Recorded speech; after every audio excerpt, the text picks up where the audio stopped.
Necesitamos medios que no griten, medios que te escuchen sin prejuicios, medios que estén financiados solo por los oyentes. No esperes a otro momento. Hazte mecenas y únete ya a la Resistencia Cafetera. radiocable.com/mecenas. Buenos días, cafetera. Somos Jaume y Elia y os escuchamos cada mañana desde Benidorm, aunque llevábamos mucho tiempo haciéndolo por separado.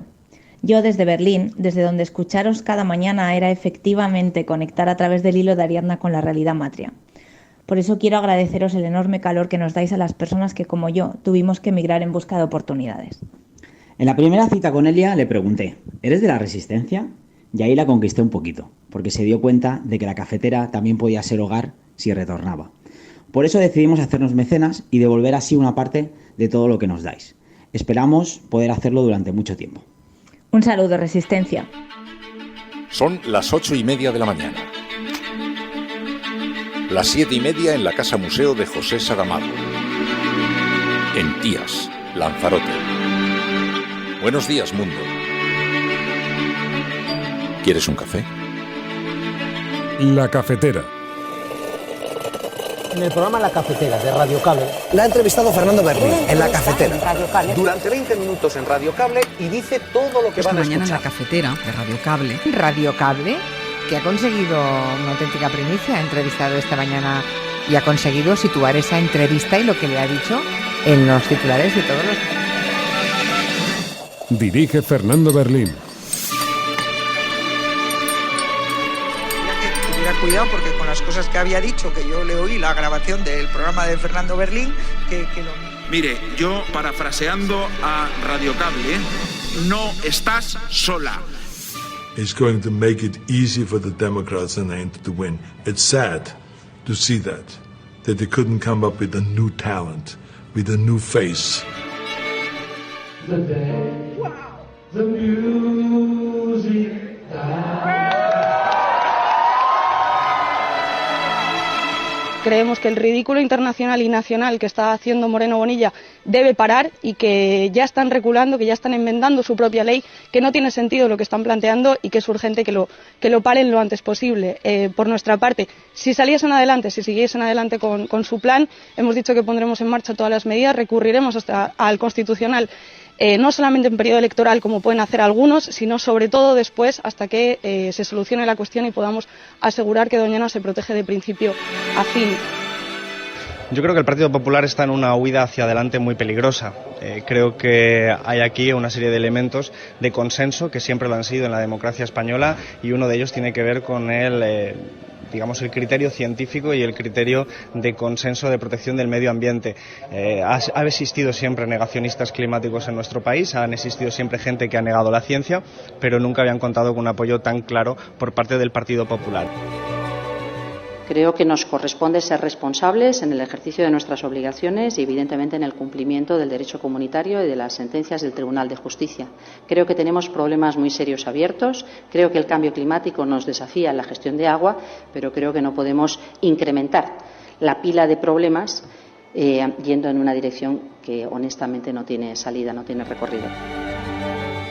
¿Sabéis qué es más peligroso que estas olas de calor, que los incendios, que la sequía?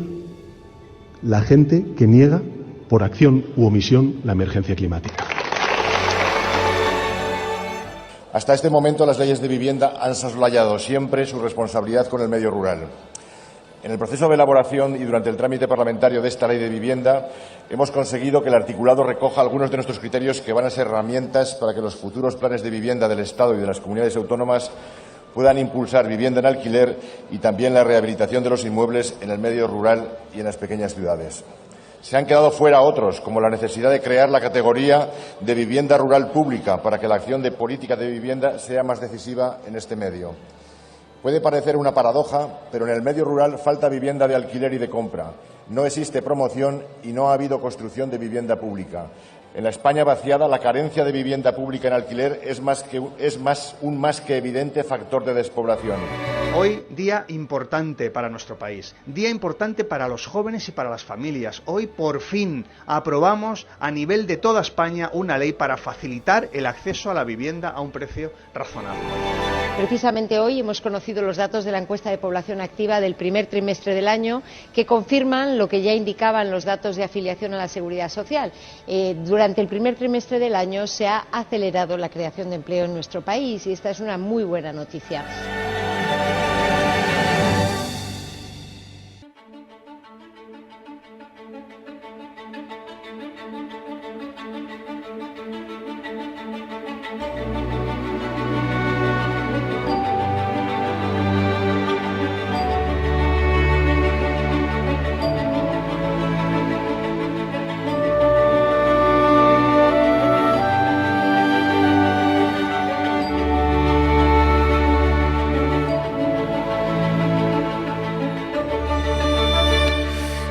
Una semana más que hemos agotado lentamente, pero en la que han sucedido un montón de cosas, porque estoy viendo el repaso de los últimos días y la verdad es que desde la visita de Lula en España hasta el anuncio de Sánchez de construir 20.000 nuevas viviendas públicas en terrenos de defensa, a las palabras de Biden anunciando su reelección.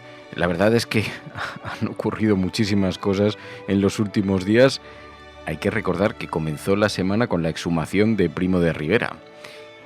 Y como se consumen las semanas a esta velocidad, uno de pronto pierde completamente la noción del tiempo y se nos olvida qué tiempos tan veloces, qué tiempos tan precipitados, cuántas cosas suceden a lo largo del día.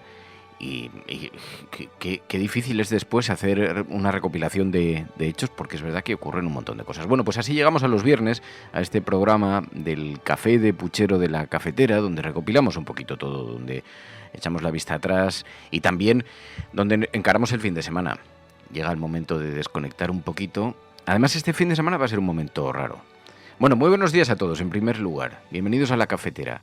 Bienvenidos a nuestro Café de Puchero de los viernes, donde en este claro del bosque de Sherwood nos sentamos a reflexionar de una manera más sosegada, porque ya es viernes, porque conviene ir desconectando poco a poco, ir oxigenándonos.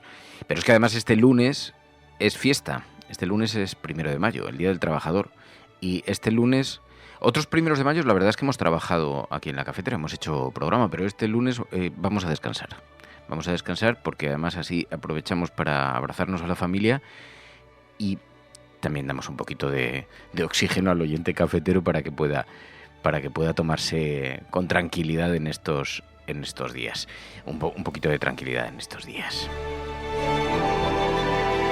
Bueno, los viernes ya sabéis, yo a esta hora, cuando estés escuchando esto, querido amigo, yo estaré sentado en alguna tertulia en Telecinco o en La Sexta. Siempre está muy bien participar, ya sabéis que además yo disfruto haciéndolo, porque me gusta la conversación, me gusta confrontar ideas, me gusta escuchar, me gusta reflexionar y me gusta también debatir. Todos llevamos un pequeño seleccionador nacional, yo llevo uno muy grande, y entonces todos tenemos una idea sobre lo que se debe hacer. Y exponerla, pues es un lujo y es un privilegio, y poder confrontarla con otras personas, pues es un lujo y un privilegio. Yo no soy una persona que le cueste mucho escuchar, a pesar de que soy bastante vehemente en la respuesta, pero no me cuesta escuchar las posiciones de otros, de manera que las tertulias se convierten en eso. Y luego que en este país, en este país siempre hemos sido muy de tertulia, muy de sobremesa. Hemos tenido tertulias históricas, la del Café Gijón, por ejemplo. Ha habido grandes literatos que se han construido en torno a una mesa de café, asistiendo a las conversaciones y asistiendo a las reflexiones y a los debates entre sus compañeros. Esto lo hemos trasladado, es verdad, a los platós de televisivo con los elementos que incluye un espectáculo de televisión y un programa de televisión que tiene su propio lenguaje, pero no deja de ser también un sitio donde exponer ideas. Y luego hay una cuestión, porque muchas veces me preguntáis, oye, pero ¿de qué manera se defiende asistir a las tertulias, que muchas veces se convierte en una confrontación de ideas más ruidosa que constructiva? Y yo siempre digo, mira, en nuestro caso además hay una consideración especial. Sentarse en una tertulia presupone que en ocasiones además ni siquiera elijo el tablero de juego. Supone participar en una partida en la que a mí me ofrecen, oye, vamos a jugar a una partida, es como quedar con unos amigos a jugar a un juego de mesa. Vas a estar en minoría, vas a tener muchas voces confrontando, tienes que pasar lo más desapercibido posible y solo tienes una oportunidad para ganar. ¿Quieres jugar? Y para mí la respuesta es sí. Pero vas a estar en minoría y además igual no tienes ni turno. Sí, porque hay una oportunidad. No siempre uno se coloca delante de 600.000 personas y tiene la oportunidad de enviar un mensaje. Y entre esas 600.000 personas que pueden estar viendo el programa, entre esos 600.000 espectadores, puede que haya alguien que igual es un trabajador de un centro de mayores que tiene la tele puesta de fondo, o igual es alguien que está en un bar y tomándose un café por la mañana y tienen la tele puesta entre las mesas, o no lo sé, quizá es alguien que está en su casa a punto de salir y tiene el mando a distancia ya en la mano para apagar la tele, y hay una pequeña oportunidad, solo una, para decirle: no estás sola, hay otras personas como tú. Y solamente por eso ya merece la pena. Así que sí, a esta hora probablemente pues estaré sentado en algún lugar. Pero nuestro compromiso de los viernes, porque esto no deja de ser una corresponsalía, el enviado especial de vuestro enviado especial, el enviado especial de los oyentes a algún lugar. Pero han ocurrido muchas cosas. También la cafetera de los viernes no solamente es un sitio para reflexionar sobre lo que ha sucedido la semana y compartir un pequeño ratito de este café de puchero cocinado a fuego lento. También es un análisis de actualidad y tenemos muchas cosas que ver por delante, que han sucedido cosas en estas últimas horas y vamos a comentar ahora enseguida porque están recogidas en las portadas de los periódicos que vamos a repasar a continuación. Esto es La Cafetera. Si lo estás escuchando, eres la Resistencia. No estás sola allí donde estés.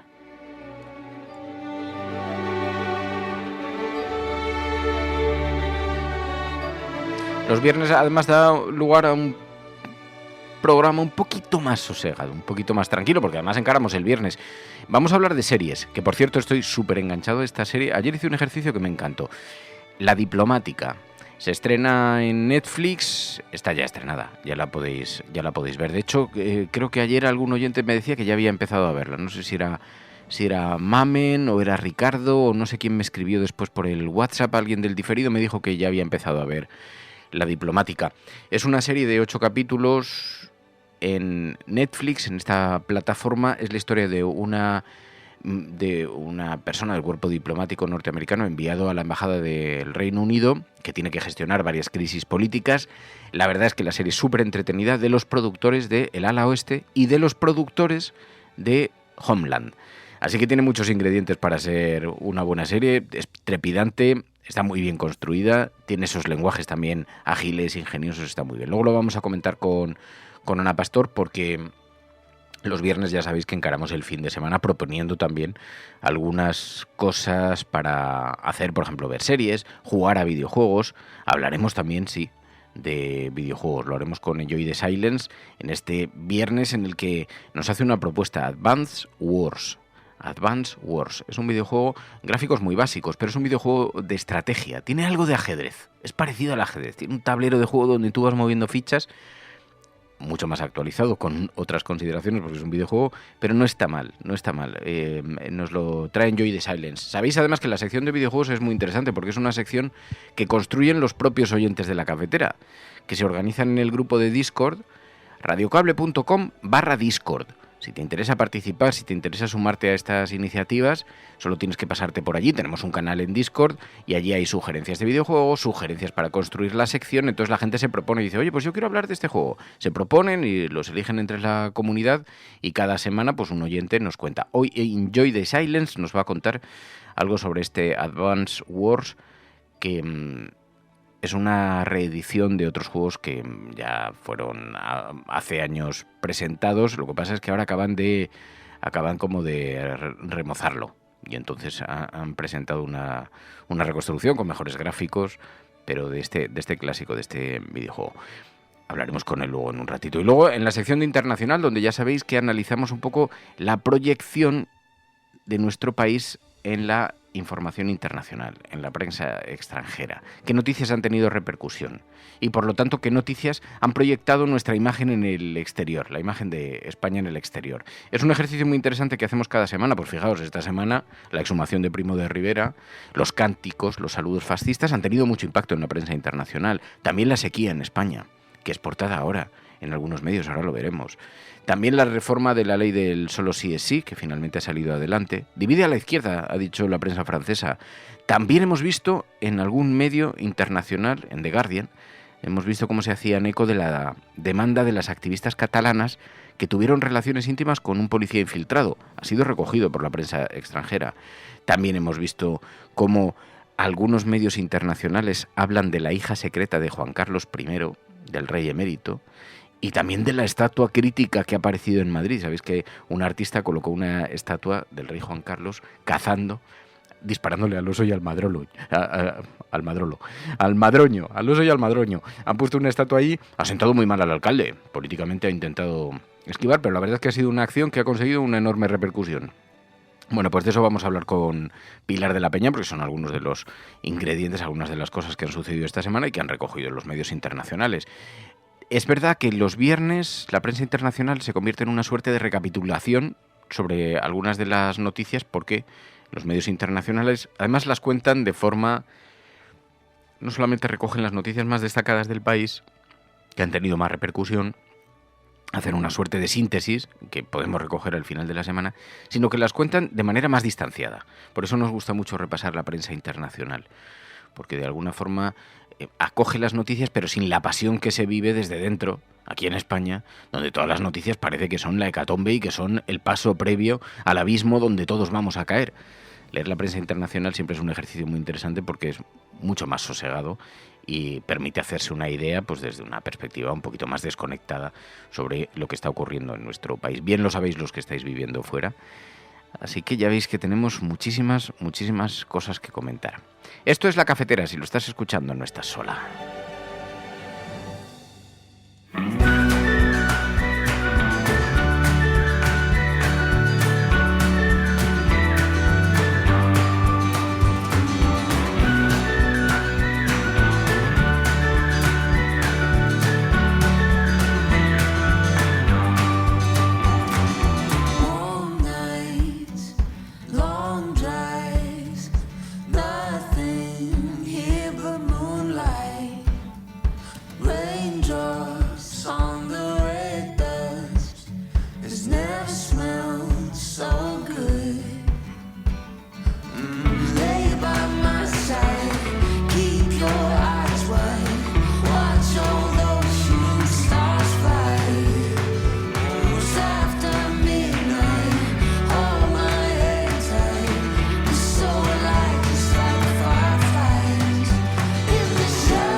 Pues sí, en algún medio, no solamente internacional, en algún medio nacional también esta mañana es portada la hija secreta del rey Juan Carlos. Una revelación, dice esta mañana el periódico de Cataluña en su portada, que ha sido desvelado por un libro que publican dos periodistas del Confidencial.com y que ha despertado la curiosidad.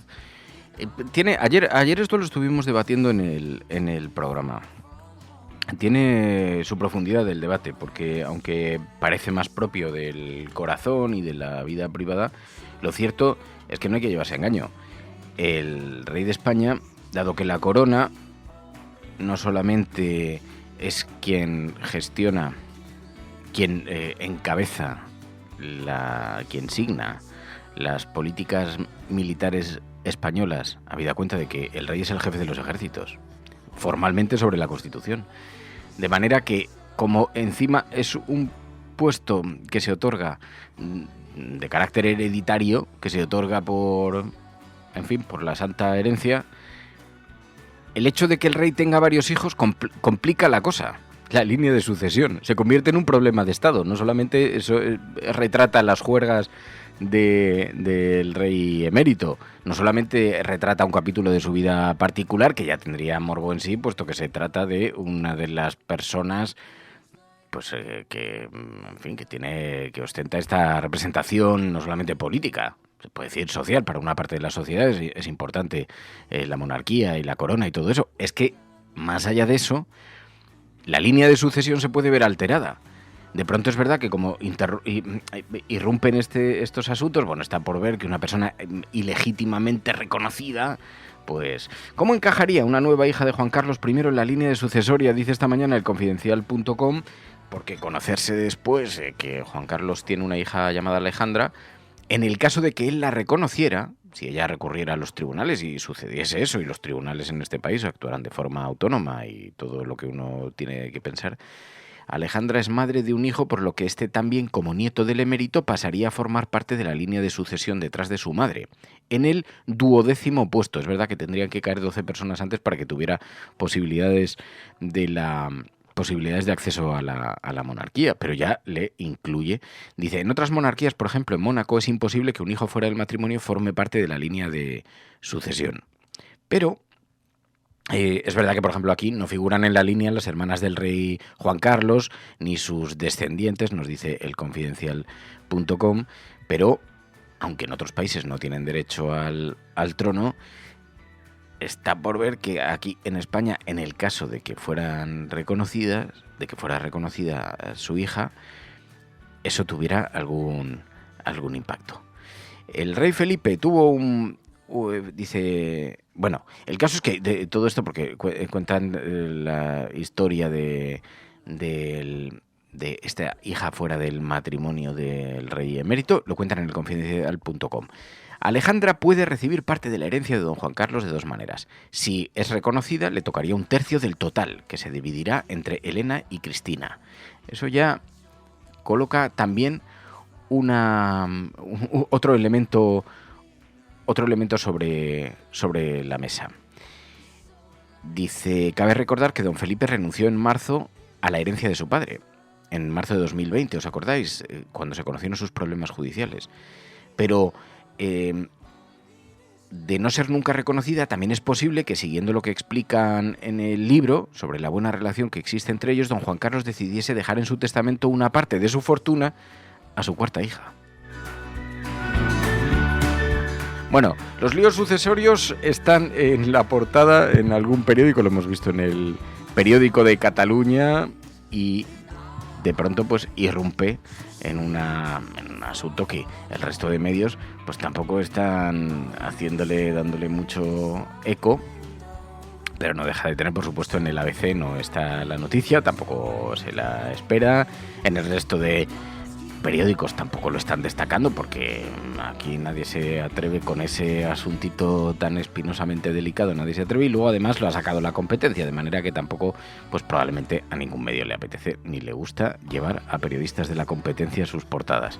Así que hoy no encontraréis esta noticia en las portadas de los periódicos, sin embargo sí la encontraréis en algún medio de comunicación internacional. Ahora le vamos a preguntar a Pilar de la Peña sobre este asunto, que tiene algo más de morbillo y tal, pero como ayer lo debatíamos en la cafetera y además surgió aquí el debate, decía Pepe Romero, decía, bueno, a mí me parece una noticia más propio de la cosa particular y personal, bueno, puede retratar un carácter, pero no le daba mayor lectura. Sin embargo, es verdad que puede tener alguna consecuencia, alguna consideración, tanto sobre la línea de sucesión como de forma tangencial, no necesariamente, porque para eso tendría que ser reconocida, pero tenemos ahí un pequeño lío que sirve para distraer la atención en estos días y nos mantiene algo entretenidos, que, habida cuenta de cómo están el resto de temas, pues tampoco parece que esté mal. Oye.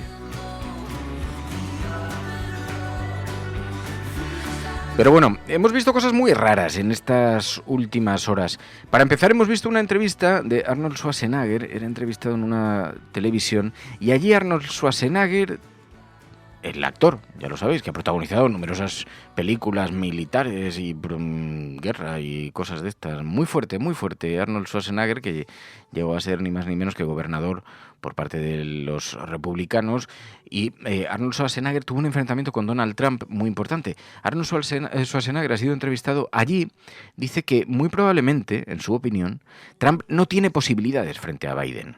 porque él ha tenido un enfrentamiento, a pesar de que ostentan las batallas dentro del mismo partido, en los republicanos, pero su relación con Donald Trump es muy mala. Bueno, pues dice que además Biden tiene muchas posibilidades. Pero también decía Arnold Schwarzenegger... There's so much anger. You said history shouldn't repeat itself. Donald Trump is now the front runner to be the nominee of your party, of the Republican Party. Decía que Trump será derrotado por Biden y que Biden le derrotará fácilmente en el año 2024. Pero también decía, resulta algo frustrante que entre los demócratas no hayan sido capaces de encontrar a alguien más joven, alguien que tenga capacidad para aspirar a la presidencia, una nueva cara, con talento, a reasonable, smart, intelligent person that can lead this country. Que pueda liderar este país, alguien que sea inteligente y que pueda confrontar con Donald Trump y se tengan que conformar con Biden. Bueno, sea como sea, lo que decía Donald Trump es que veía que Trump sería derrotado. Esto, imaginaos, en las redes sociales este fragmento, los republicanos les ha sentado fatal. El país está muy polarizado, el país está muy dividido. Estados Unidos, de hecho, hemos visto ya unos cuantos análisis a lo largo de los últimos meses en los que se hablaba incluso abiertamente de una situación en la que podía desembocar en una guerra civil en Estados Unidos. Para que haya analistas que hablen en esos términos, bueno, os podéis imaginar lo que eso supondría para la estabilidad mundial, que Estados Unidos empezase en una batalla, en un conflicto. Además hay una sociedad profundamente armada, pero la polarización es extraordinaria. Bueno, lo que se ve con Arnold Schwarzenegger en todo caso es que también hay división entre los propios republicanos. Esto es interesante, aunque suene de forma anecdótica, porque es un rostro muy conocido, ha sido un actor muy destacado del cine norteamericano, de manera que tiene casi una connotación, unos elementos que parecen más propios del show business, pero es verdad que demuestra también que dentro de los propios republicanos hay voces discrepantes, aunque tengan espacio para la crítica también la candidatura de Biden. A Biden le hemos visto también este fin de semana, este final de la semana, porque le hemos visto reunido con el presidente de Corea del Sur. Bueno, allí se dio un momento, la verdad ha sido anecdótico, pero nos permite entrar en otros territorios. El presidente de Corea del Sur, por lo visto, aficionado al karaoke y le gusta mucho cantar American Pie. El presidente Biden le pidió que lo hiciese en público. Allí reunidos en el despacho Oval, y entonces se pone a cantar ante el aplauso, la mirada, la alegría. We know this is one of your favorite songs, American Pie. American Pie가 가장 좋아하는 곡 중에 하나시라고 들었습니다. Yes, that's true. Yes, when I was going to school, it was one of my favorite songs. Desde la escuela es una de sus canciones favoritas. Entonces le dice, pues cante aquí. Estaban en la Casa Blanca. Reunión.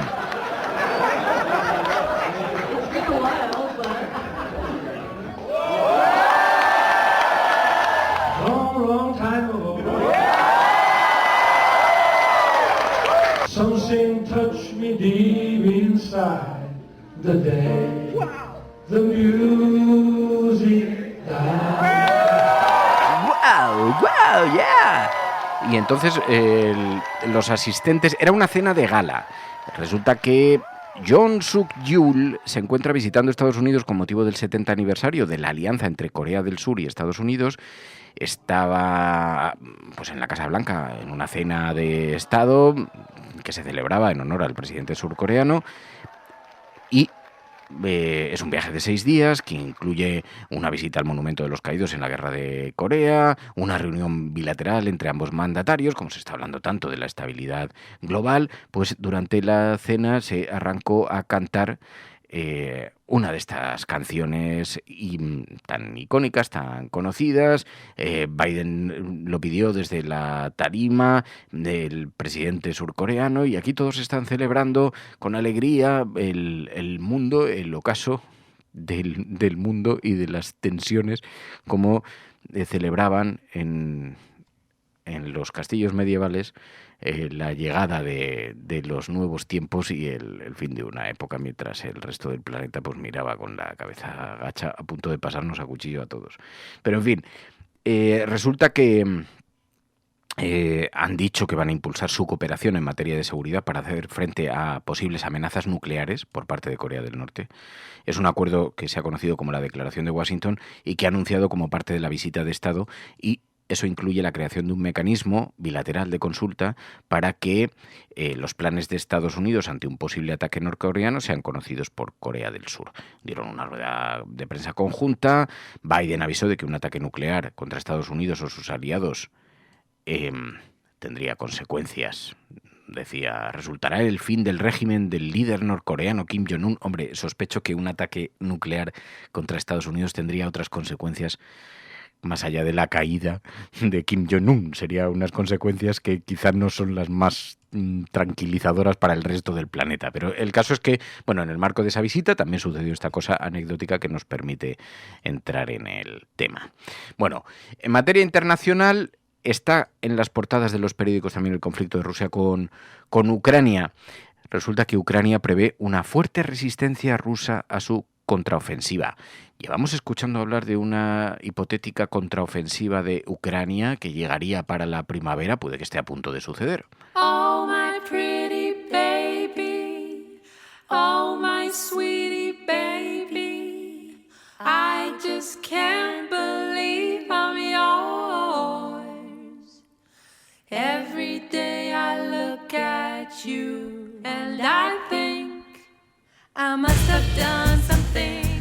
Bueno, según las crónicas, Ucrania estaba dispuesta a recuperar el territorio ocupado en una gran contraofensiva. Algunas de las crónicas lo que anunciaban es que Rusia iba a aprovechar la primavera, cuando la nieve desapareciese de los caminos y de las carreteras y de las campiñas ucranianas, iba a aprovechar esa época para su propia ofensiva, de manera que la respuesta sería denominada contraofensiva. Entonces aquí no sabríamos quién está iniciando este gran ataque. Sea como sea, dice en este conflicto de Europa, dice la portada de La Vanguardia esta mañana, Ucrania prevé una fuerte resistencia rusa a su contraofensiva. Moscú ha tenido tiempo de preparar sólidas líneas de defensa para repeler el ataque en el territorio ocupado. La verdad es que las imágenes recuerdan a la Segunda Guerra Mundial, imágenes aéreas en las que vemos cómo el ejército ruso ha ido construyendo a lo largo de toda la frontera, ha ido construyendo unas trincheras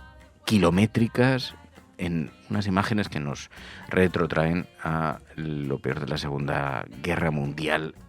En los márgenes de la Unión Europea este conflicto. Bueno, Meloni y Sunak hacen causa común también contra la migración ilegal, dice esta mañana el periódico La Razón en su portada. La presidenta de la Unión Europea, presionan a la Unión Europea para frenar las llegadas desde África.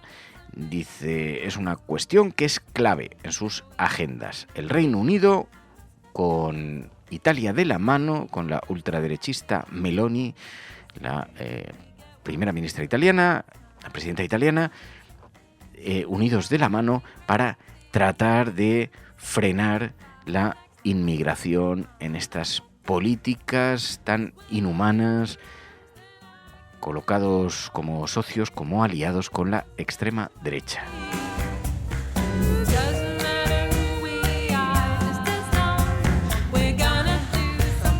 La extrema derecha y la derecha, con su negacionismo, con miradas en todo lo que se refiere a la xenofobia, que nos dejan capítulos como estos, en sus alianzas internacionales para luchar contra los refugiados, contra la migración, contra el intentar mirar para otro lado con desdén al sufrimiento ajeno, pero también con respeto al medio ambiente. Oye, ¿sabéis que con respecto al medio ambiente, no con respeto poquísimo, sabéis que la Unión Europea ha lanzado una advertencia al Partido Popular Español?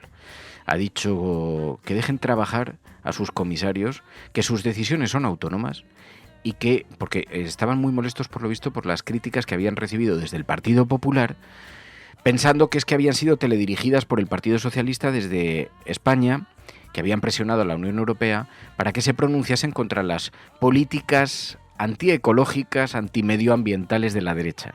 Bueno, ha dicho la Unión Europea que de eso nada, que no necesitan presiones de nadie para denunciar los asaltos al medio ambiente. Y eso aquí en España sigue todavía arrastrando una buena parte del debate. Podemos se compromete a parar los desmanes en Doñana, incluso acudiendo a los tribunales si fuera necesario. Creemos que el ridículo internacional y nacional que está haciendo Moreno Bonilla debe parar y que ya están reculando, que ya están enmendando su propia ley, que no tiene sentido lo que están planteando y que es urgente que lo paren lo antes posible. Por nuestra parte, si siguiesen adelante con su plan, hemos dicho que pondremos en marcha todas las medidas, recurriremos hasta al Constitucional, no solamente en periodo electoral como pueden hacer algunos, sino sobre todo después hasta que se solucione la cuestión y podamos asegurar que Doñana se protege de principio a fin. Creo que es una prioridad política para todos los que estamos aquí, sobre todo para la gente que vive en Doñana, porque además de un problema ecológico es también un problema social y creo que hay que hablar de ello. Creo que es evidente que hay muchas familias que también viven en Doñana y que tienen pues su trabajo, que se dedican a la agricultura, que evidentemente están haciendo prácticas diferentes a las que son ilegales y a las que estamos denunciando y reprochando hoy aquí.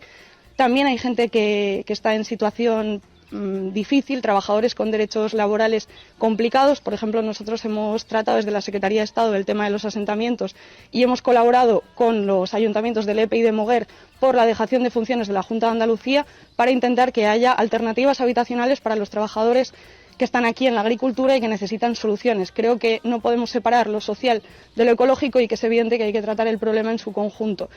Y llama la atención con la desidia con la que se mira. Fijaos como la derecha, el Partido Popular, hoy en el diario.es, en la portada, el PP antepone el electoralismo a la emergencia climática en el abril más seco. Bruselas ha respondido a las acusaciones de partidismo del Partido Popular por Doñana. La comisión es la guardiana imparcial de los tratados. Hemos visto cómo también desde el Gobierno de España, Teresa Rivera, la ministra, recordaba que no se trata de presionar a las autoridades europeas, que el ordenamiento jurídico comunitario hay que respetarlo, que las leyes europeas hay que cumplirlas, que la norma europea debe ser cumplida, que uno no se puede comportar como un antisistema. En esta suerte de rebeldía legal del Partido Popular, no solamente en materia europea, y no solamente en materia medioambiental, también lo hemos visto en la vivienda. Estamos viendo a Isabel Díaz Ayuso afirmando públicamente que no va a cumplir la ley. En esta cosa medio, decía algún periódico, secesionista que le ha dado a la presidenta de la Comunidad de Madrid. Bueno, pero en materia medioambiental veíamos a la ministra recordando que sí, que las normas europeas es que estamos obligados a cumplirlas, es que son leyes. Creo que nos corresponde ser responsables en el ejercicio de nuestras obligaciones y, evidentemente, en el cumplimiento del derecho comunitario y de las sentencias del Tribunal de Justicia. Creo que tenemos problemas muy serios abiertos. Creo que el cambio climático nos desafía en la gestión de agua, pero creo que no podemos incrementar la pila de problemas yendo en una dirección que, honestamente, no tiene salida, no tiene recorrido. Con respecto a la posibilidad de permutar, yo no entiendo de qué habla.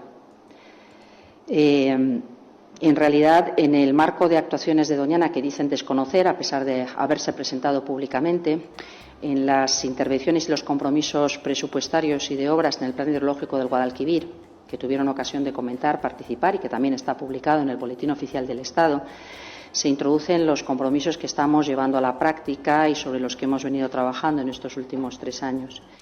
Bueno, decían desde el Gobierno que ese ordenamiento jurídico hay que cumplirlo, que ellos lo están haciendo, y se defendían de las críticas del Partido Popular, que decía ya, pero ustedes no han puesto en marcha otras medidas, otras políticas, por ejemplo, la construcción de algunos acueductos, algunas instalaciones que permitan llevar el agua de una zona a otra. Según Teresa Rivera, los mecanismos han sido desarrollados y están siendo puestos en marcha y están votados. Bueno, pues fijaos que decía eso Teresa Rivera, pero hemos escuchado también a Alberto Garzón.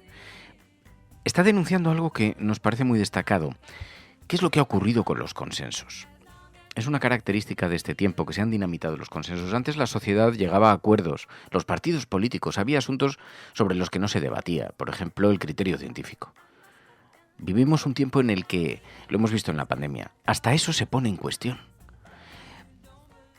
No solamente lo hemos visto en la pandemia, que con el asunto del cambio climático lo llevamos viendo años.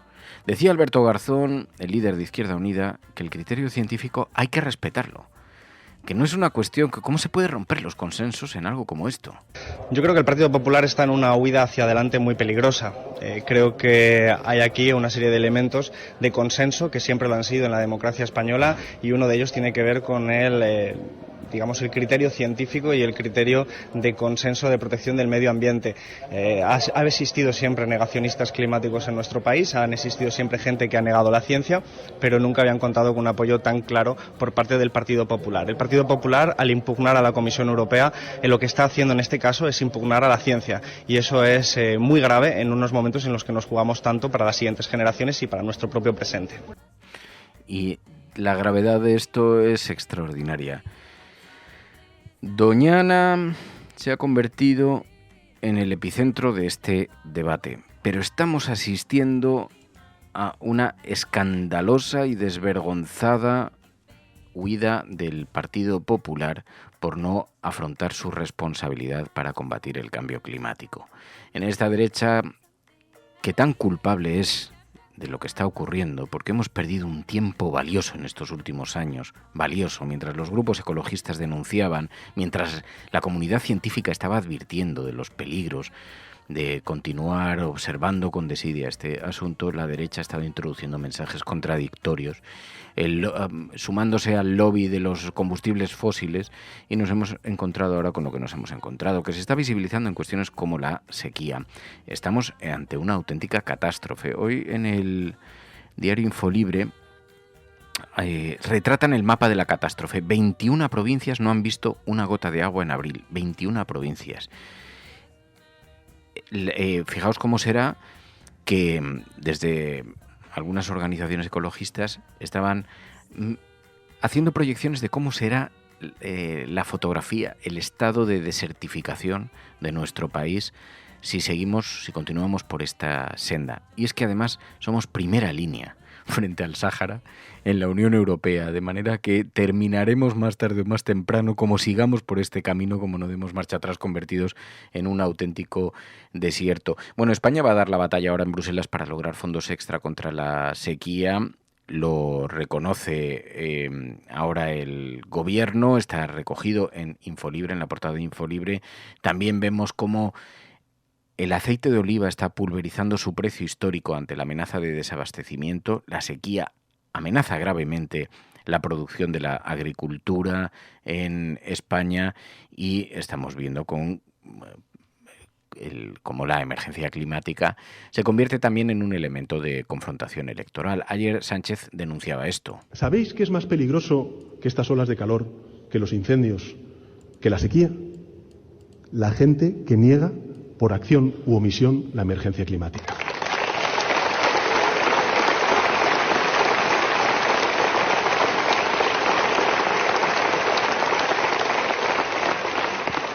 Por eso, nosotros ¿qué hicimos cuando llegamos al gobierno? Lo primero que hicimos, aprobar una declaración de emergencia climática.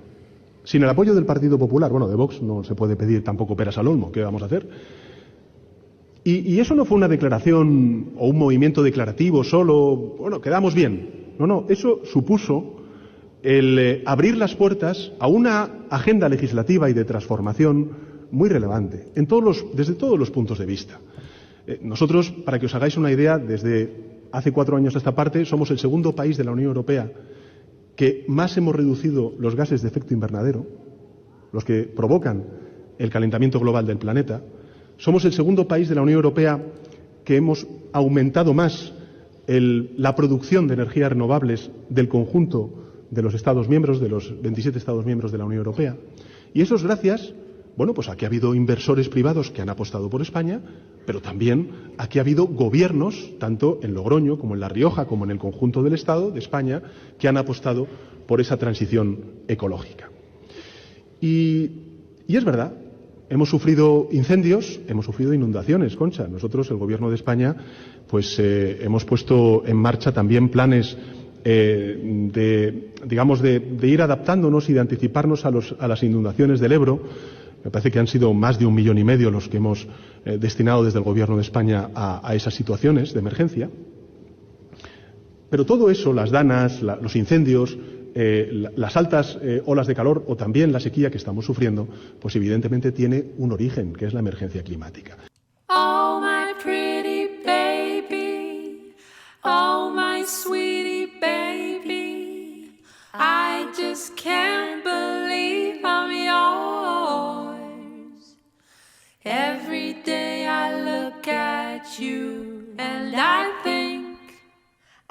have done something good to deserve you. I'm not superstitious, it's just a suspicion, but Bueno, pues es una característica del tiempo que estamos viviendo. De todas formas, hablamos de guerra, de emergencia climática, todo también da mucha angustia. Hay esperanzas también en otras cuestiones, ¿eh? Fijaos, solamente en la guerra, este titular del diario.es.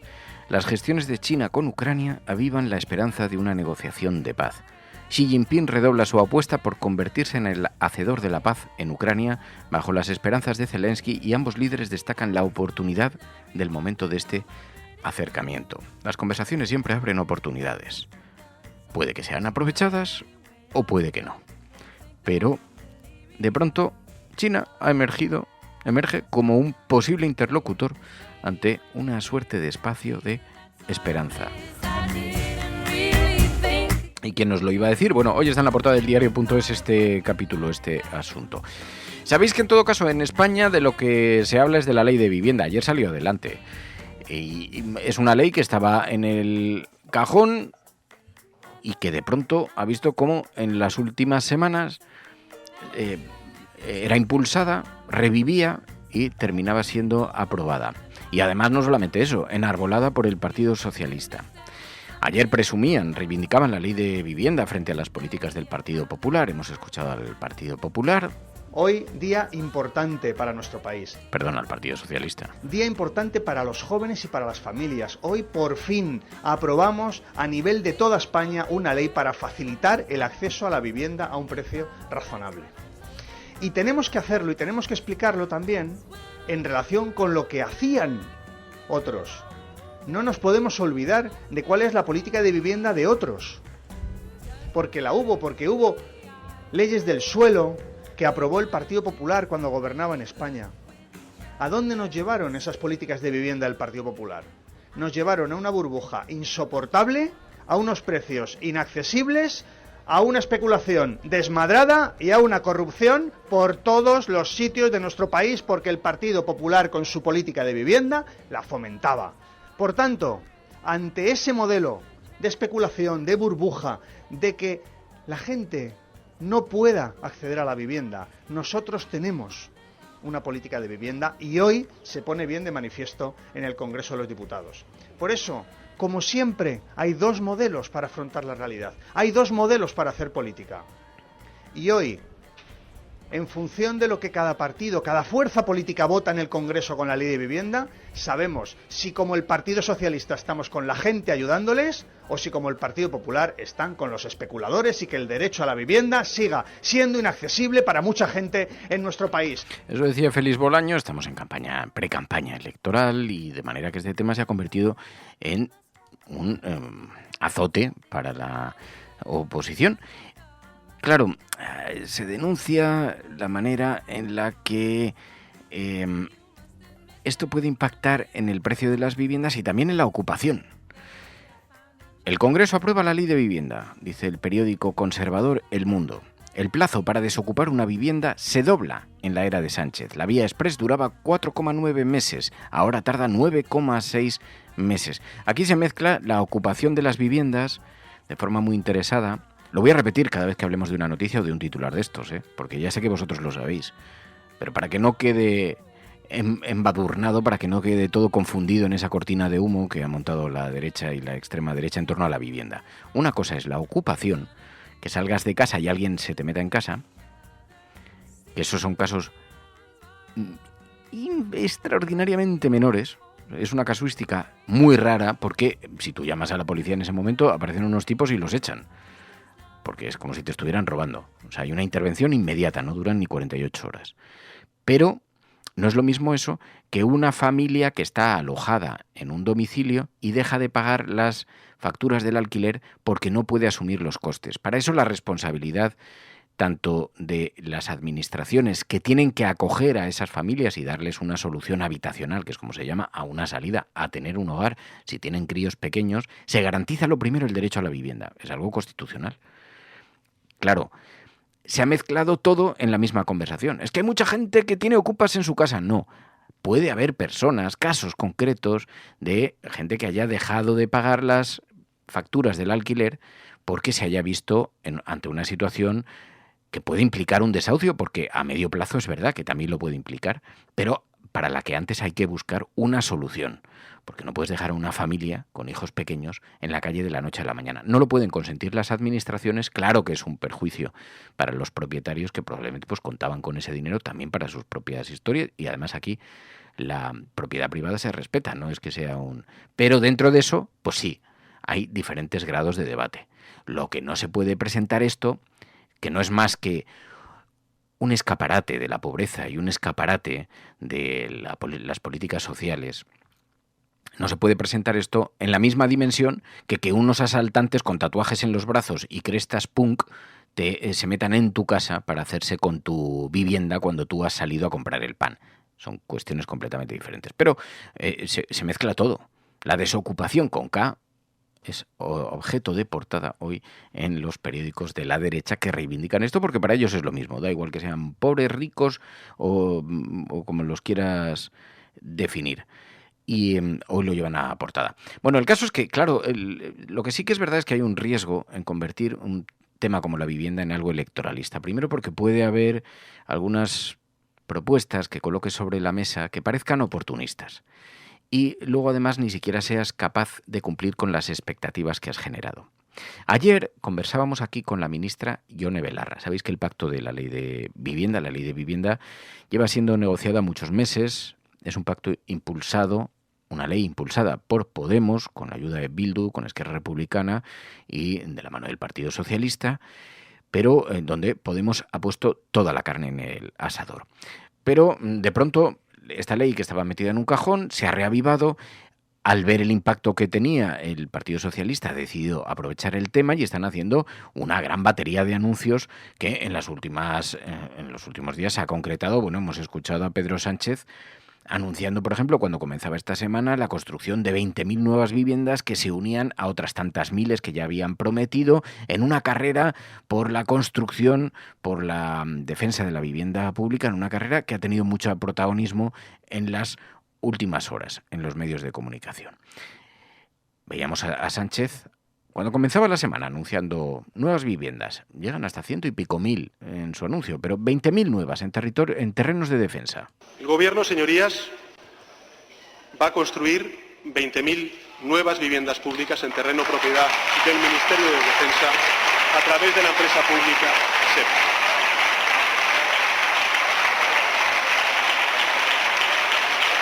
Estas 20.000 nuevas viviendas públicas y de alquiler asequible se van a unir, como he dicho antes, a las 50.000 viviendas de la Sareb, ya son 70. a las 43.000 viviendas públicas que vamos a financiar a través del ICO. 110.000. En total, señorías, para que nos hagamos una idea del esfuerzo que está haciendo la Administración General del Estado, en total, repito, van a ser 113.000 viviendas más.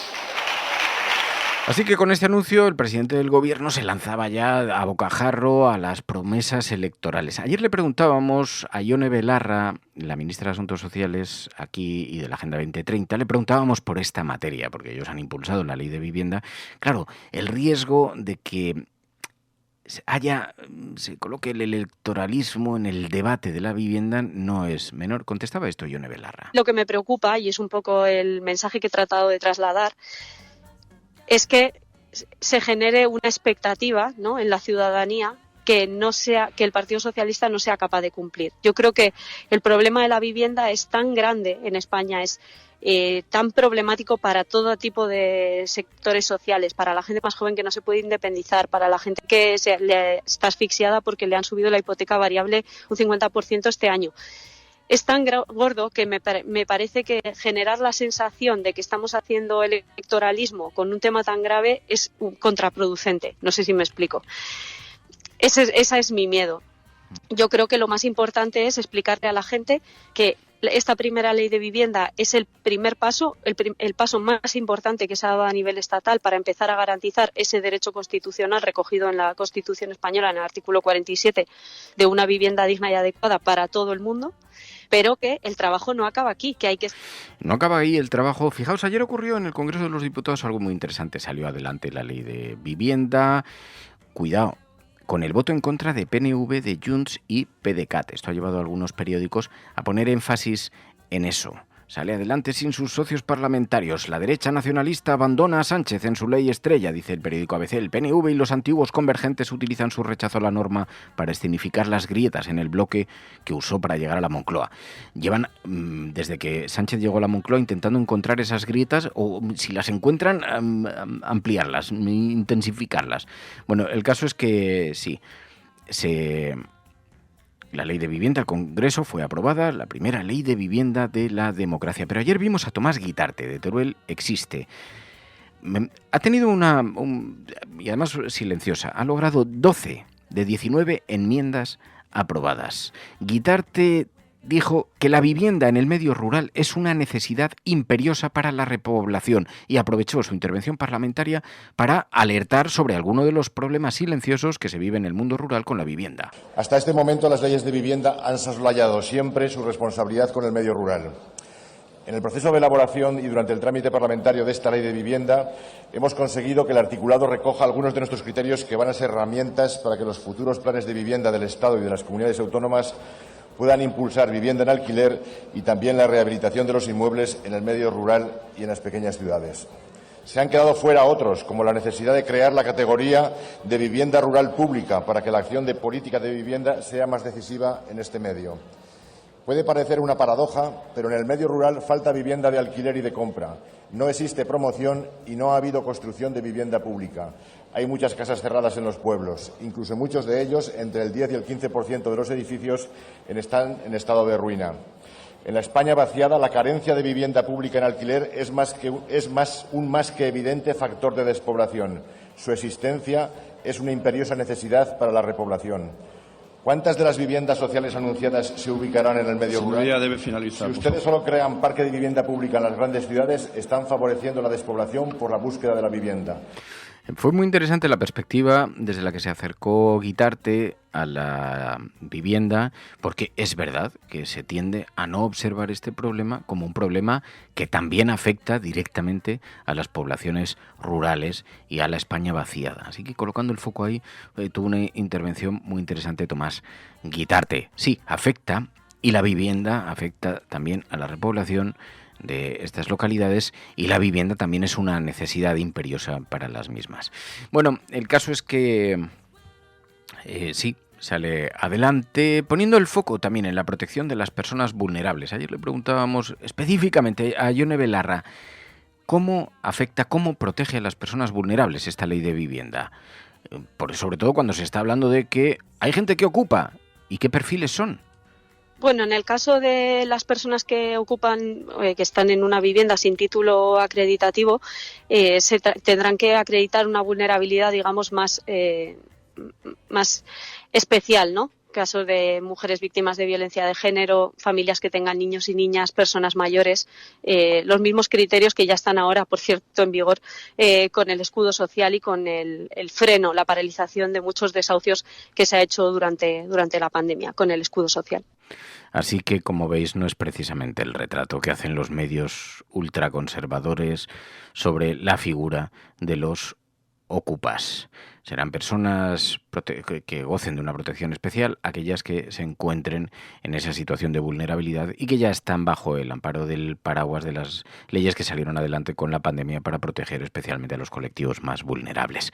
Bueno, la ley de vivienda que ha salido adelante y que hoy es objeto de portada. Vamos a hacer una cosa, vamos a repasar cómo la prensa internacional ha acogido algunas de estas noticias de la semana y desde qué perspectiva se han acercado a ellas. Y lo hacemos con Pilar de la Peña. Programas de radio, de televisión en España, la prensa burlándose de nuestra propuesta. Podrán decir todos los periódicos del mundo lo que quieran. Que a democracia va a ganar. En España, el ex vicepresidente del gobierno... En España finaliza el recuento de votos en los comicios municipales y autonómicos con una participación del 64%. Rodrigo Rato is under investigation. Dejaré lo mejor de mí, para poder estar a la altura de la confianza que ustedes me han entregado.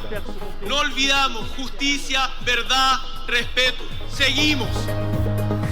Pues en esta semana han sido muchas las cosas que se han colocado sobre la mesa y Claro, en la prensa nacional han sido recogidas de una manera, pero ya sabéis que los viernes nos aproximamos a los medios de comunicación internacionales para ver cómo han proyectado la imagen de España en el exterior a través de los artículos que han destacado, a través de las cosas de las que han hablado, y lo hacemos de la mano de Pilar de la Peña. Pilar de la Peña, buenos días. Hola, buenos días. Oye, en una semana en la que la exhumación de Primo de Rivera, cuando comenzaba el lunes, tuvo una gran repercusión. Además, es un tipo de materias que le interesa mucho a la prensa internacional, pero claro, los cánticos, los saludos fascistas de los simpatizantes, esto ha llegado a las páginas de los medios de comunicación internacionales. Sí, la verdad es que ya incluso desde el fin de semana se venía anunciando como la exhumación del fundador de Falange estaba prevista para el 24 de abril. Hubo incluso varios medios internacionales que se adelantaron y destacaban que España por fin iba a exhumar, o que iba a dar este paso. Pues hubo artículos en la BBC, en The Guardian, en el Frankfurter Allgemeine. El Frankfurter Allgemeine, por ejemplo, el diario alemán, consideraba que España despejaba su pasado fascista, ¿no? Que en esta exhumación contribuía un poquito. Todos los medios destacaban que correspondía y que estaba basada en la Ley de Memoria Democrática aprobada a finales de 2022, y que en este sentido se englobaba estaba entre los esfuerzos y las medidas impulsadas desde el gobierno español para intentar afrontar el pasado, y sobre todo para evitar la exaltación y la glorificación del franquismo, ¿no? Pues hubo varios titulares destacados. La Libre Belgique, por ejemplo, decía que una figura de la dictadura enterrada con honores era exhumada, porque quizá Primo de Rivera no es alguien tan conocido fuera de nuestras fronteras, pero pues ponían de relieve que había sido el fundador de Falange, del partido único en el franquismo, y que además se había convertido en los pilares de la dictadura y del régimen de Franco, ¿no? Pero luego, ya te digo que desde antes incluso de producirse había llamado la atención de los medios internacionales, pero después hubo muchos medios que lo siguieron y a los que les llamó sobre todo la atención que esta exhumación se produjera con una serie de simpatizantes. Destacaban que no era un número muy elevado, pero bueno, unas 200 personas que lo hicieron o lo acogieron con saludos y cánticos fascistas, ¿no? Desde la CNN, Le Monde, el diario francés, la NBC, Euronews, en fin, hubo multitud de medios internacionales que pusieron esto de relieve. Detallaban además cómo se habían visto estas imágenes. Recordaban que la Ley de Memoria Democrática también prohíbe este tipo de exaltaciones, pero que se habían vivido en España. Pero se ponían en el fondo de relieve, bueno, que esto formaba parte también de todos los esfuerzos por resignificar y cambiar un poquito el simbolismo del Valle de los Caídos, que ahora se le ha cambiado incluso el nombre, y es el Valle de Cuelgamuros, y ponía en este sentido que la salida, como decía Le Monde, del último dignatario franquista que estaba enterrado en este lugar, pues contribuía un poquito a que a España afrontara el pasado y el legado de la extrema derecha de una forma más contundente. La expectación que provoca este asunto siempre en la prensa internacional, en otras ocasiones nos ha llamado la atención, tiene que ver con que es una anomalía el que se tarde tanto en España. Se recuerda muy frecuentemente desde los medios de comunicación internacionales que estamos tardando demasiado tiempo en reconocer el daño que el fascismo le hizo a este país y a las raíces de la democracia. Pero y luego que estuvieran enterrados en un mausoleo, que pues hay todo tipo de adjetivos, ¿no? Monstruoso, descomunal, es decir, este hecho también es una de las cosas que más se destacaba desde los medios internacionales. Y vemos también, bueno, se ha hablado de otras cuestiones, porque las temperaturas extremas y la sequía en España también han estado en el foco internacional, ¿no? La verdad es que ha llamado muchísimo la atención. He encontrado muchísimos medios internacionales que hablaban, además en términos, pues eso, de calor inédito, de ola de temperaturas máximas fuera de temporada, de una situación excepcional, de récord de temperaturas para el mes. Esta sensación y esta situación, esta evidencia del cambio climático, la sequía, que ya lo venimos comentando, que a lo largo de todo este mes ha provocado muchos artículos de prensa internacional, pues desde los problemas para el suministro de agua, la inquietud de los agricultores también por el impacto que puede tener en las culturas. Todo esto ha sido destacado en los medios internacionales. Había varios, por ejemplo, muchos medios franceses destacaban esto en España y alertaban de, bueno, o por lo menos planteaban la duda de hasta qué punto esta ola de calor excepcional puede llegar también a Francia, ¿no? Hay preocupación, son, digamos, un poco la constatación del impacto del cambio climático, y en Reino Unido incluso también se preguntaban si esto podía llegarles a afectar y hasta qué punto además podía contribuir a aumentar la desertificación en España. El tema de las cosechas preocupa mucho en los medios internacionales por el impacto que puede tener en las frutas y verduras que haya en toda Europa, y es verdad que se asiste con bastante interés y se mira con mucha atención lo que está sucediendo con todo este asunto en España. También hemos visto cómo en estos días se está hablando de otros asuntos, hemos visto cómo de político apuntaba que esta guerra del agua se ha vuelto política. Sí, era la edición europea del famoso digital estadounidense, ¿no? que ponía de relieve esto.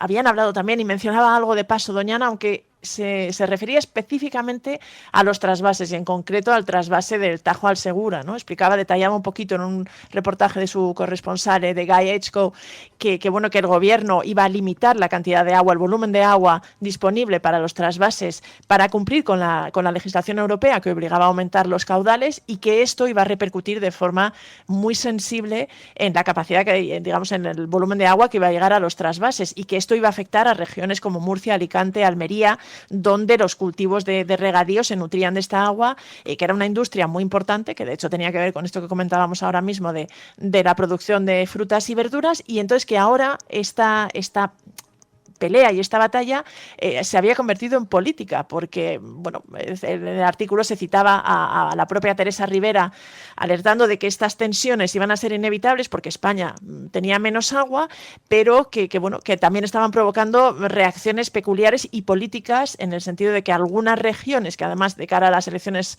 autonómicas están muy interesadas o muy necesitadas de este agua, como Murcia o Valencia, incluso los partidos políticos de distinto signo estaban alineados con unas posturas y otras, y por ejemplo en este sentido Castilla-La Mancha, que se iba a beneficiar de este aumento de volumen del agua del Tajo, defendía este plan del gobierno de reducir el volumen, ¿no? Y ponía de relieve que por primera vez, si no por primera vez, pero que de cara a estas elecciones autonómicas parecía que el tema del agua, del acceso al agua, podía ser uno de los asuntos que tuviera un impacto bastante considerable en los resultados electorales. Oye, también hemos visto otros temas, hemos visto en France 24 cómo se analizaba la reforma de la ley del solo sí es sí, advirtiendo que divide a la izquierda. Sí, es un reportaje en bastante profundidad que analiza además e intenta realmente llegar un poquito al fondo de la reforma, ¿no? Ponía de relieve que cuando se aprobó la ley del solo sí en España se considera un hito histórico y que colocaba a España en la vanguardia de los países que ponían realmente el consentimiento explícito como eje de toda la legislación sobre delitos sexuales, ¿no? Y sin embargo decían que poco más de 6 meses después de ser aprobada se había reformado por todo el escándalo que había producido la liberación y la reducción de penas que se achacaba a esta ley. No entraba tanto en analizar esto, pero sí en lo que suponía la reforma, ¿no? Es decir, la reforma que el gobierno socialista, temiendo el impacto electoral, había tenido bastante prisa o había intentado sacar adelante lo antes posible, y finalmente la había acordado con el Partido Popular, ¿no? En este sentido se ponía de relieve que esto había irritado a Podemos y que realmente estaba contribuyendo a cierta división. Luego decían que a pesar de que el Partido Socialista defiende que el consentimiento sigue siendo el eje de la ley, en base a varios expertos que citaban, alertaban de que realmente el hecho de volver a poner el asunto en la fuerza, iba a volver a ser iba a ser el tema que centrara buena parte de los juicios, y que en ese sentido se había perdido un poquito ese impulso. Pero lo que más llamaba la atención y lo que más destacaba esta televisión francesa es que con esta reforma de la ley del solo sí es sí realmente se había dividido a la izquierda, al voto feminista y al electorado en general.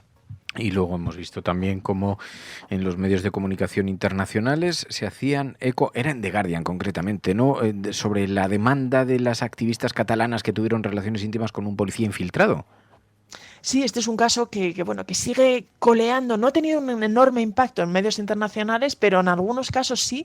Y sobre todo es llamativo que The Guardian, el diario británico, pues haya puesto además el titulares, cita a una de las víctimas o de las demandantes en este caso, que asegura que se siente ahora mismo como hubiera sido violada, ¿no? Y pone de relieve este caso de este policía pues que estuvo 2 años y medio infiltrado en movimientos anticapitalistas, libertarios, incluso independentistas en Barcelona, y que realmente mantuvo pues relaciones íntimas y relaciones de bastante larga duración con hasta 8 mujeres, sin revelar en ningún momento que su verdadera identidad, ¿no? Este caso que ha suscitado tanto escándalo en algunos sectores aquí en España, aunque no han tenido tampoco un tratamiento, y de hecho ha habido algunos medios internacionales que cuando se han hecho eco de ello han destacado cierta sorna que había habido en la derecha con este respecto, pero The Guardian pone de relieve que ha habido una demanda, que 6 de las 8 mujeres han demandado a este agente, y han demandado también a los altos mandos de la policía, incluso de refilón estaban dejando en cuestión o estaban pidiendo explicaciones al Ministerio del Interior, ¿no? Y planteaba un poquito que más allá de la situación concreta, aunque volvían a hablar del consentimiento, que este caso volvía a poner el foco en el tema del consentimiento como eje de las relaciones sexuales, dudaban de que se podía considerar que hubieran sido consentidas cuando no se conocía la identidad real de una de las personas que estaban involucradas, y sobre todo ponían de relieve que estaban intentando impulsar un debate sobre los límites que tiene la actuación policial y sobre todo este tipo de operaciones de infiltración que realmente violan diferentes derechos fundamentales que estaban, según la ley, autorizadas para casos de terrorismo o de narcotráfico, y que sin embargo se habían utilizado aquí contra movimientos anarquistas e incluso de trabajadores, ¿no? Bueno, pues ya veis, este es el retrato que ha hecho estos días la prensa internacional sobre España. Pilar de la Peña, gracias. Gracias a la Resistencia, siempre. Necesitamos medios que no griten, medios que te escuchen sin prejuicios, medios que estén financiados solo por los oyentes. No esperes a otro momento. Hazte mecenas y únete ya a la Resistencia Cafetera. radiocable.com/mecenas.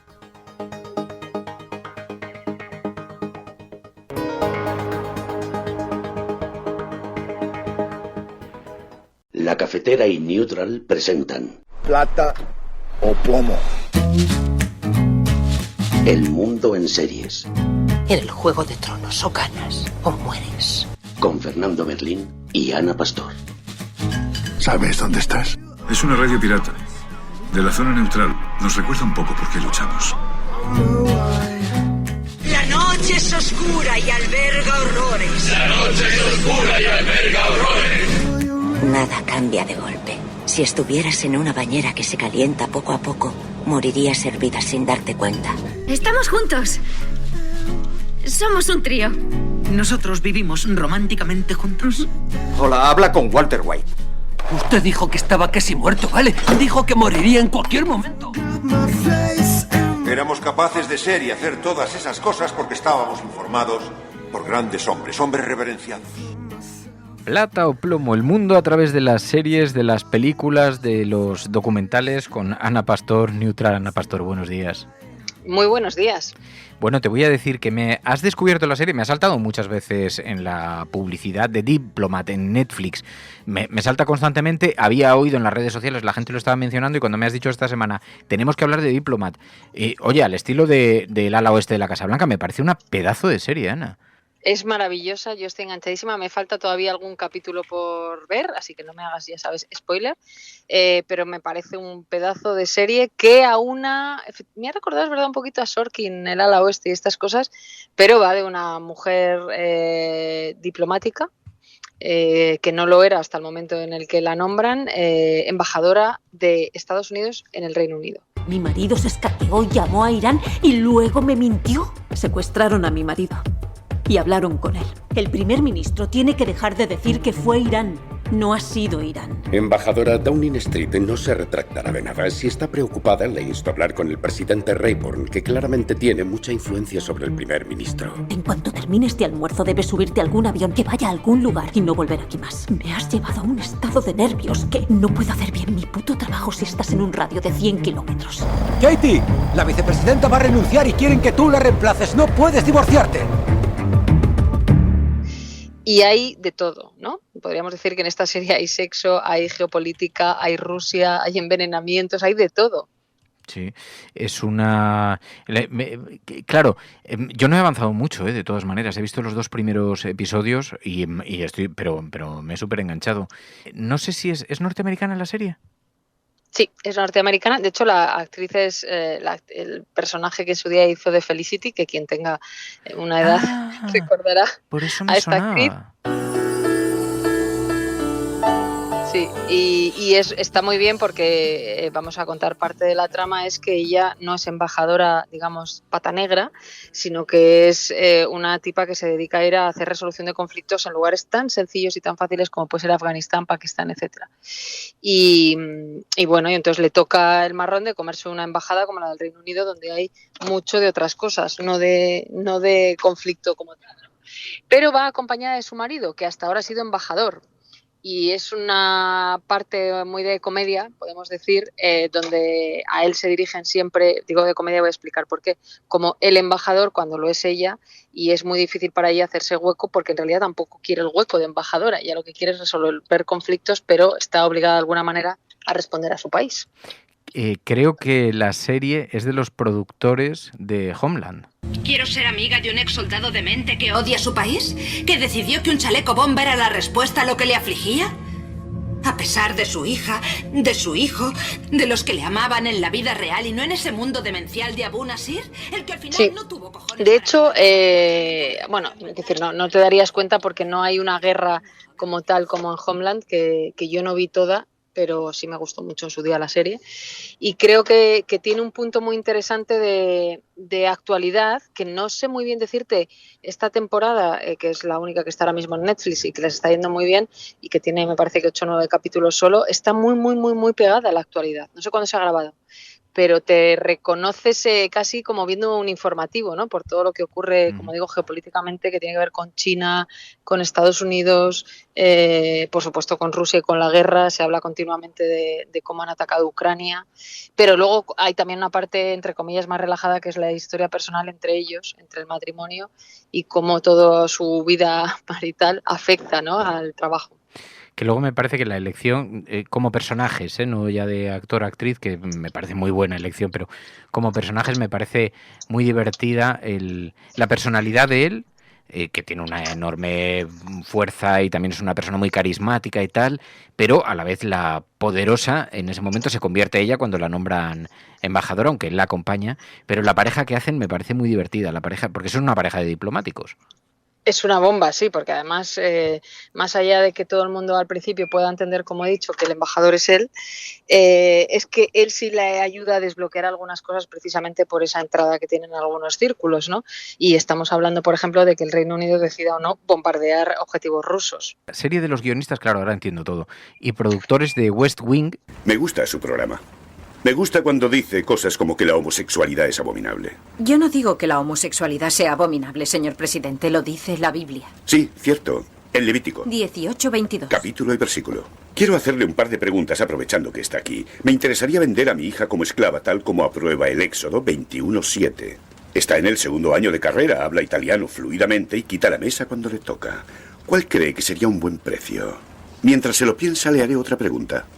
Mi jefe de gabinete, Leo McGarry, insiste en trabajar el domingo. El Éxodo dice que quien trabaje el 7º día debe morir. ¿Estoy moralmente obligado a matarle yo mismo o debo llamar a la policía? Ahora otra muy importante, porque hay muchos fanáticos del deporte en la ciudad. Tocar la piel de un cerdo muerto lo convierte a uno en impuro. Levítico 11:7.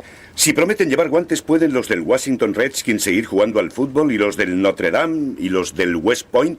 ¿Cree usted que todo el pueblo tiene que reunirse para apedrear a mi hermano John por plantar diferentes cosechas una al lado de la otra?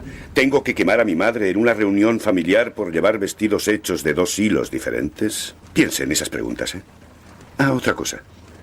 Puede que usted haya confundido esta con una de sus reuniones mensuales, con estrechos de mente, pero aquí cuando el presidente está de pie, nadie está sentado.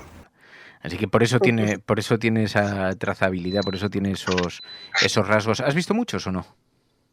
Me faltan 2. Estoy a punto de terminarla, por eso te decía que no me hagas mucho spoiler si tú habías visto algo más, pero me faltan 2 y es maravillosa. Vamos, a mí me está encantando y la estoy recomendando en todas partes, también obviamente aquí en La Cafetera, pero creo que es una serie fácil de ver, ¿no? ¿No te ha parecido que es bastante entretenida? Bastante fácil, sí, bastante cómoda. Y que ayuda bastante a ver, es anglosajona, como nos pasó con Teherán, es evidente que hay una visión concreta de las jugadas políticas, ¿no? Pero creo que es muy fácil de ver y que te descubre cosas chulas. Son 8 episodios de 50 minutos. Se ha estrenado en abril, si es que se acaba de estrenar en realidad. Mételas en mi cartera. Debería poner embajadora. No, aún no. Voy a escribir embajadora aquí. Sí. Hola. ¿Cree que necesita esperar a que abran la embajada en Kabul para poder llamarse embajadora? Eso es una gilipollez. Ha escrito embajadora en mis tarjetas, parece que pone envasadora. Frente a la costa de Irán. Sí. No, entiendo que nos ataquen a nosotros, pero ¿a los británicos? Kate, quieren una reunión. ¿Dónde? En la Casa Blanca. Vale, tengo que dejarte. Hal tiene que informar a la Casa Blanca. Voy a ayudarle a prepararse. Te llamo. Katie, quieren verte, a ti.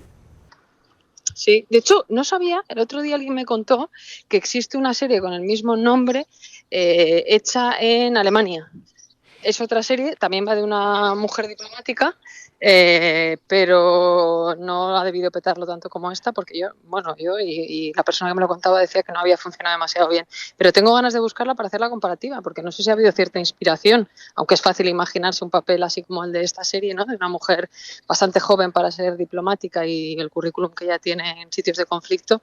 Me parece que, podríamos hacer la comparación otro día. Voy a ver si la encuentro. Sí, no lo sé, porque fíjate que yo cuando lo he buscado en Film Affinity me aparecía serie del Reino Unido de 2023 llamada The Diplomat, pero el argumento sigue a Laura Simons y a su colega amiga cónsul de Barcelona, Alba Ortiz, mientras luchan para proteger a los ciudadanos británicos que se encuentran en problemas en la ciudad catalana. No sé si es que es otra serie, no sé si es que alguien ha entrado en plan cachondo y ha sustituido el argumento de Film Affinity, pero no es esta serie, o sea... No es esta, seguro que no. Ni esta ni la alemana, vamos, o sea que... Bueno, pues sí, sobre la diplomática está siendo muy aplaudida, muy comentada. Creo que hay temporada 2 también. Y cierres. Que sí, cierra algunas de las preguntas, dicen, que dejaban esta primera temporada. Pues Ana Pastor, Neutral, gracias. Muchas gracias. Plata o plomo. El mundo en series. En el Juego de Tronos o ganas o mueres. Con Fernando Merlín y Ana Pastor. ¿Sabes dónde estás? Es una radio pirata. De la zona neutral. Nos recuerda un poco por qué luchamos. La noche es oscura y alberga horrores. La noche es oscura y alberga horrores. Nada cambia de golpe. Si estuvieras en una bañera que se calienta poco a poco, morirías hervida sin darte cuenta. Estamos juntos. Somos un trío. ¿Nosotros vivimos románticamente juntos? Hola, habla con Walter White. Usted dijo que estaba... Peggy 18.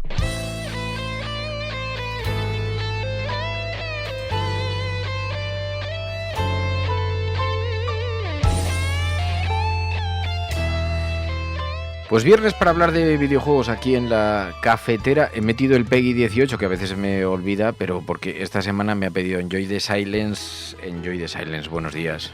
Muy buenos días a todos los cafeteros y cafeteras. Me ha dicho, con el título de este juego, poca broma, no vayamos a dulcificar la guerra y hay que explicarlo. Yo ya decía, vamos a ver, el medio es el mensaje, nuestros oyentes, como decían en el chat mientras grabábamos la sección... nuestros oyentes ya son muchachotes y que saben entender el contexto, es un videojuego. En este caso se anuncia como un videojuego de guerra, Advance Wars, pero es verdad que son dibujos animados chiquititos y casi es un tablero de ajedrez, porque lo que estoy viendo de esta recomendación tuya es que es un juego de estrategia. Es verdad que es un juego de estrategia que tiene como trasfondo, como contexto, una supuesta guerra, pero las piezas de ajedrez, pues uno es un tanque, otro es un helicóptero, pero no deja de ser un videojuego, en fin, de estrategias, ¿no? Sí, es un videojuego de estrategia, al más puro estilo ajedrez, en la que cada una de las tropas que vamos a manejar tiene un rol asignado. Por ejemplo, la infantería pues se puede mover en determinadas direcciones y puede conquistar edificios, o los tanques solamente se pueden mover en llanuras, pero sí que es verdad que podría dulcificaros la guerra en tanto en cuanto la trama es un poco liviana y como que el estilo gráfico ayuda también a eso. Pero un poco para disclaimer para los oyentes, hay que decir que este juego fue retrasado un año por culpa de la guerra de Ucrania, porque en realidad se iba a lanzar este relanzamiento de las 2 primeras entregas de esta saga, se iba a lanzar el año pasado, y a pocos meses de lanzarse el título, en cuanto estalló el conflicto, se retrasó. Y sin embargo, esta saga, que en Japón se conoce desde finales de los años 80 y en Europa lo conocimos desde el 2001, en realidad la 4ª entrega y última que recibimos en Europa tiene un mensaje claramente antibelicista, en el que la trama de la historia es bastante más adulta, bastante más seria, en el que se hace especial hincapié en qué pasa después de un conflicto armado y en un mundo postapocalíptico donde ya no se siguen las reglas que se seguían anteriormente, donde por ejemplo hay niños soldados, donde hay armas químicas. Entonces, a pesar de esto, el remake lo bueno que ha hecho es que lo han interpretado como si estuviésemos jugando al Risk o a una partida de soldaditos de plomo. Ya estoy viendo las imágenes, porque sí, había algunos oyentes que estaban diciendo, sí, tiene algo de Risk. En fin, lo que se ha lanzado es una reedición, es el reboot, porque un relanzamiento, ¿no? Del 1 y el 2, han mejorado los gráficos algo, aunque la verdad mantiene bastante el estilo de los originales, por lo que estoy viendo, ¿no? Sí, el estilo anterior tenía un estilo pixel art. Sí que es verdad que han destapado un poquito de críticas por parte de los más puristas de la saga. Yo me podría incluir entre ellos, aunque a mí realmente el estilo no es tanto lo que me importe, porque a mí me interesan más bien las mecánicas jugables, que son lo más divertido de este título. Y como el desarrollo pertenece a otro estudio llamado WayForward, que se ha encargado en este caso de relanzar la obra, le ha dado un otro apartado artístico. Ha hecho, por ejemplo, que los comandantes, los personajes que vayamos a manejar, que van a dirigir las tropas, tengan sus propias animaciones estilo anime, y que las tropas se vean más bien como figuras, como muñecos de soldaditos de plomo, y como si estuviésemos manejando realmente fichas en un tablero. Sí, aunque, claro, por contra, es verdad que se ha perdido esa gracia que siempre ha tenido la saga a lo largo de los 4 juegos que hemos tenido en Europa, y que digamos que era la seña de identidad a nivel visual, pero independientemente de eso, el componente estratégico sigue estando presente. Me decías, ¿hay algo que destacar especialmente? Porque el sistema de combate, el sistema de ajedrez, el sistema de juego, la IA que utiliza es muy buena. Puedes crear tus propios mapas, es multijugador, pero digamos que hay cosas que merecen ser destacadas, ¿no? Sí, la inteligencia artificial de este juego, la verdad es que es digna de aplaudir. Esto no significa que el juego vaya a ser especialmente difícil, porque encima en el remake le han puesto un modo más asequible para todos los jugadores. Y además han hecho también la posibilidad de que puedas reiniciar todo el turno en activo, de tal manera que en caso de que tengas algún problema, pues no te preocupes, que puedes hacer reinicio y sin ningún problema. La importancia de este juego a nivel mecánico es que todas las tropas van a tener su movimiento, su rango de acción, y tenemos nosotros que saber colocarlas estratégicamente a lo largo de las diferentes casillas del tablero, porque la máquina va a hacer exactamente lo mismo que nosotros. Entonces es como si estuviésemos jugando en una partida de ajedrez, teniendo en cuenta que habrá unidades que solamente pueden atacar a otros tipos de unidades muy concretas. Por ejemplo, los cazas solamente podrán atacar a unidades aéreas. Otro ejemplo, habrá unidades que abastezcan sola y exclusivamente o que permitan transportar a unidades de infantería y no sirvan luego para absolutamente nada. Y además tendremos que vigilar incluso que podamos conseguir fábricas para crear unidades, conquistar edificios para que esto nos suponga dinero para los siguientes turnos para seguir creando unidades, o incluso tendremos que hacer una estrategia que es bastante interesante, que es la de bloquear fábricas ajenas de la máquina o de nuestros amigos para que no puedan fabricar allí. O tendremos que hacer estrategias como, por ejemplo, el cuello de botella, que es en un puente en el que, por ejemplo, solamente puedan pasar tanques, ahí poner una tropa de cebo para que no puedan pasar las unidades enemigas y nosotros atacar a distancia y hacer, digamos, un embotellamiento. O sea, te da pie a diferentes estrategias de pinza, estrategias de cebo. Y eso es súper interesante porque la misma misión se puede plantear de diferentes formas y en función de las tropas incluso que creemos. Entonces es un juego que los que de verdad llevan años jugando a todo esto lo comparan, como he dicho, y a pesar de ser reiterativo, con un ajedrez, de la complejidad y del interés que suscita. ¿Es complicado o no? Es sencillo. No, en absoluto. Es un juego en el que las primeras misiones lo que hacen es que te sirven a modo de tutorial y sin embargo te están contando historia. Es, digamos, made in Nintendo, ¿no? Es una señal de identidad suya que los primeros niveles siempre sirvan de tutorial, pero sin agobiarte en exceso. Y en cada misión nueva te están enseñando una nueva mecánica. Por ejemplo, en una de las primeras misiones te están enseñando cómo funcionan las unidades de tanques. En los siguientes pasamos a nuestro oponente, que va a ser un comandante en tropas navales, y te van a enseñar cómo funcionan las unidades navales.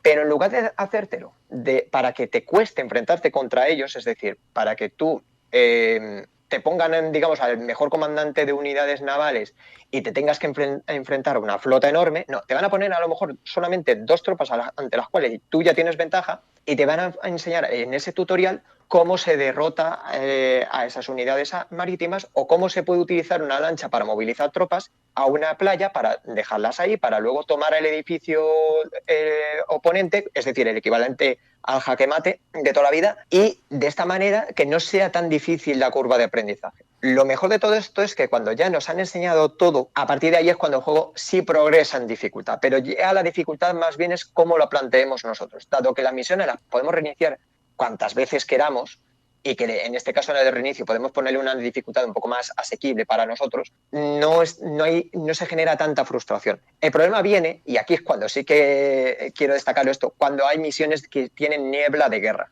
cuando no vemos ni torta. Y estas son las misiones más complicadas, porque para poder ver necesitamos unidades de reconocimiento que permitan iluminar diferentes casillas adyacentes o un poco lejanas, o que las infanterías se suban a montañas. Pero esto lo podemos utilizar también a nuestro favor, el tema de la niebla, porque podemos camuflar a nuestras tropas en bosques para que no las vean el oponente, los enemigos. Entonces así, al caer en esa casilla, le tendemos una trampa, esa unidad pierde el turno y nosotros podemos atacar en el siguiente turno y mermar sus fuerzas. Entonces esas misiones son las más difíciles, pero si se las sabemos utilizar bien a base de repetir constantemente y de tener identificadas las tropas del enemigo, son a su vez las más divertidas por la cantidad absurda de situaciones que se pueden generar. Bueno, es un juego de estrategia, están preguntando, ¿cómo se llama? Advance Wars es... Sí, Advance Wars, que en realidad ese no era su nombre, lo que pasa es que se occidentalizó porque las 2 primeras entregas salieron para la Game Boy Advance. Entonces de ahí que se quedó con el nombre. Claro, el juego que nosotros conocemos, el primero de todos, o los 2 primeros de todos, que son los de esta saga, en realidad son la versión occidental de una saga que lleva desde el 88 y que en su origen se llamaba Famicom Wars. Porque era japonés, ¿no? Desde un estudio japonés. Claro, de Intelligent System, y que son además los autores de una de las grandes sagas de estrategia de los últimos años, que es Fire Emblem, que es la saga que más ha costado que salga fuera de Japón debido a la temática especial japonesa y medieval que tiene, y que sin embargo ha comido, por ejemplo, a la propia saga de Advance Wars, porque no se podía estirar el chicle de la saga que estamos hablando hoy, y sin embargo de Fire Emblem tienes la ventaja de que tiene muchísima más historia, tiene muchísimo más lore y mitología, y que digamos que no estás manejando unidades, estás manejando a personas. Si muere una persona, pues muere en toda la campaña. Por eso digamos que le ha comido la tostada. Bueno, pues es Advance Wars, el juego sugerido esta semana por la audiencia de La Cafetera. Ha sido estrenada esta reedición precisamente en estos días, así que está de rabiosa actualidad. Enjoy the silence, gracias de corazón. Enjoy, cuídate mucho, un abrazo. Igualmente a todos los oyentes de La Cafetera y a ti, Fer, un abrazo a todos.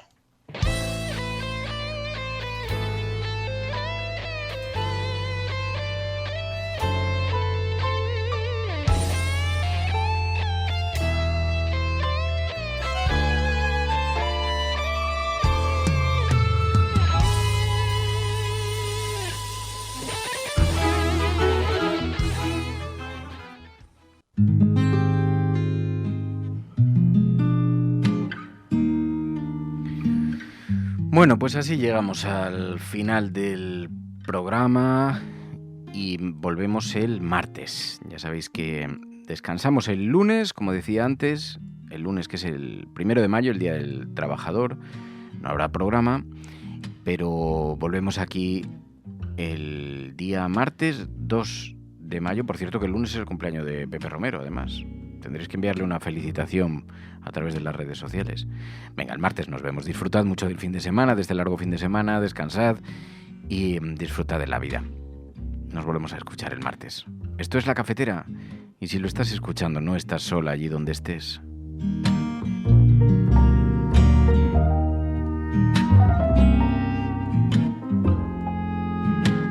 ¿Te ha gustado el programa de hoy?